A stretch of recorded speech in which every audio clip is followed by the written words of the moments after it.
नमस्कार दोस्तों, आपका स्वागत है आपके अपने चैनल आयुर्वेदिक ज्ञान में, जहां हर दिन हम आपके लिए लाते हैं सेहत और खुशहाली के अनमोल आयुर्वेदिक नुस्खे।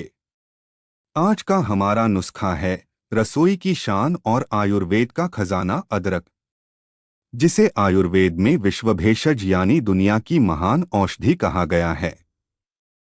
आइए जानते हैं इसके चमत्कारी फायदे। मुख्य भाग नुस्खा और फायदे। अदरक पाचन शक्ति बढ़ाता है, गैस, कब्ज और अपच को दूर करता है। यह सर काम करता है।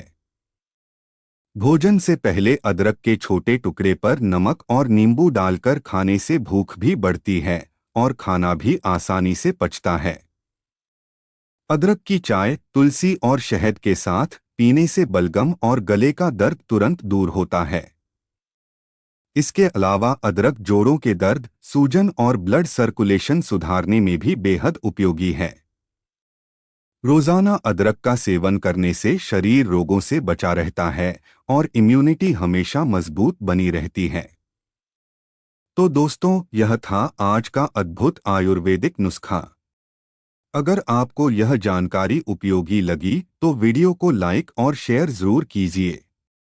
और हाँ, अगर आप चाहते हैं कि सेहत से जुड़े और भी अनमोल आयुर्वेदिक नुस्खे आपको मिलते रहें, तो चैनल आयुर्वेदिक ज्ञान को सब्सक्राइब करना न भूलें। हम मिलेंगे अगले वीडियो में एक नए नुस्खे के साथ। धन्यवाद।